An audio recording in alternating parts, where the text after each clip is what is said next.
The rain had not stopped for 3 days. It poured against the tall glass windows of the Kingsley mansion, each drop echoing in the hollow silence of a house that once echoed with laughter.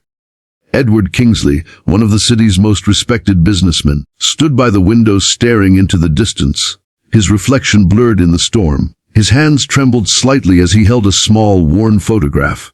In it, a boy with bright blue eyes smiled innocently, unaware that his tiny fingers gripping his father's coat would one day be the only memory left behind.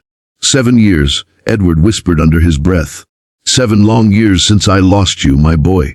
Before we dive deeper into this emotional story, don't forget to like, comment, and subscribe to Whispers of Kinness, your home for heart-touching, life-changing stories that remind us all what love and humanity truly mean. That night, Edward was hosting an engagement dinner with his fiancée, Isabella Monroe, a graceful woman known for her charm, compassion, and quiet strength. Despite being surrounded by wealth and elegance, Edward's heart had never truly healed from the day his only son, Liam, disappeared in a car accident at the age of 8. The wreckage was found near the cliffs, but Liam's body had never been recovered. The doctors said it was impossible he'd survived, but a father's heart never fully lets go of hope. As the mansion filled with the low hum of music and murmurs of laughter, Edward forced a smile for his guests. Isabella noticed how his eyes drifted often, lost somewhere beyond the walls of gold and marble. She loved him deeply, but she also knew there was a part of him that would forever belong to a little boy who never came home. Later that evening, while the guests mingled in the garden under the soft glow of lanterns, Isabella excused herself to check on the staff preparing food in the backyard. That's when she saw him, a young man, maybe 15 or 16, drenched from the rain, carrying a small tray of dishes with trembling hands. His clothes were worn out, and his shoes looked too small for his feet. Yet what caught Isabella's breath wasn't his condition, but his face. The boy had the same deep blue eyes she'd seen in Edward's photo albums, the same small scar under his right eye, the same quiet, uncertain smile. She froze, her voice barely a whisper. "Hey, he looks like your lost son." When Edward came down moments later and saw the boy, his world seemed to stop. The plate slipped from his hands and shattered on the marble floor. For a long, heavy moment, he could only stare, his chest tightening with disbelief. "Who are you?" Edward asked, his voice trembling. The boy looked frightened. "I'm Noah, sir. I work here sometimes for food. I don't know what you mean." But Edward's hands were shaking now. "Noah, where do you live, son?" "In the old workers' quarters, sir. I don't have anyone." Edward's heart pounded as memories flashed. The laughter of a child, a birthday candle, a toy car, all colliding with the boy's face before him. Isabella gently took his arm, steadying him. "Edward, maybe it's possible. You said the body was never found."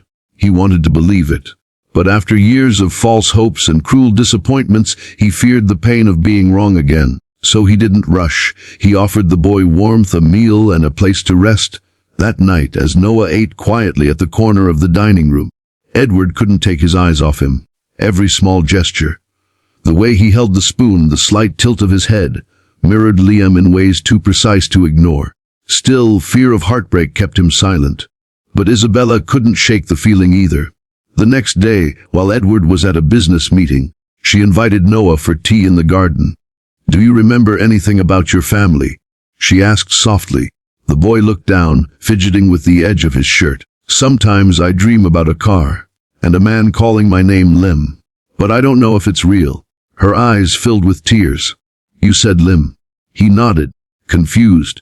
"Yes, Mom. But people tell me I just made that up." When Edward returned home and Isabella told him everything, he felt his knees go weak. He ordered a DNA test that evening, unable to bear another day of not knowing. The results came 3 days later. Edward couldn't bring himself to open the envelope. His hands trembled as he sat in the same chair where he'd once told himself he would never hope again.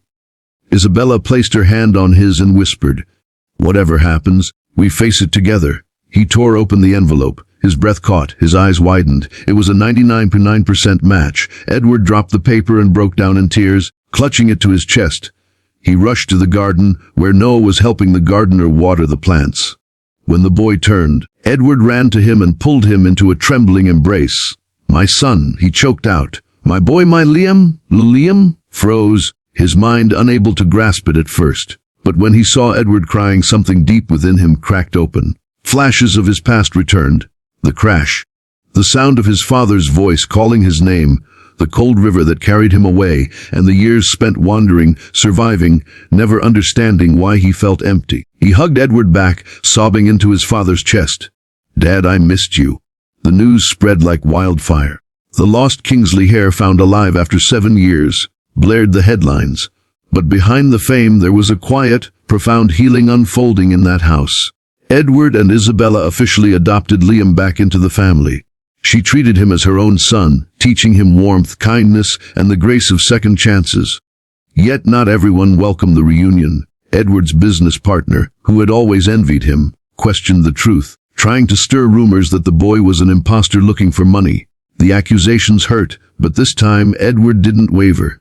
He stood firm, knowing the truth was written not in paper, but in love, in the way Liam looked at him, and the way his heart finally felt whole again. One evening, months later, Edward found Liam sitting by the piano in the hall, softly playing a tune he used to hum as a child. The melody filled the house like sunlight after a storm. Edward sat beside him and whispered, "You brought music back into my life." Liam smiled. "You never stopped listening for it." "Dad, before the story comes to its heartfelt end, if this reunion touched your soul, please like, share, and subscribe to Whispers of Kindness, where every story reminds us that love, hope, and destiny always find their way home. Years later, at Edward and Isabella's wedding, Liam stood at the altar as Edward's best man. When Edward turned to him and smiled, there were tears in his eyes. The boy he'd thought was gone forever was now standing beside him, strong, alive, and full of hope. As the sun dipped behind the horizon, casting a golden glow over the garden where it all began, Edward whispered, "Sometimes miracles don't come when we ask for them. They come when we finally learn to believe again." And somewhere in the soft music and laughter, the lost and found hearts of a father and son beat in perfect harmony, proving that love never dies. It just finds its way home.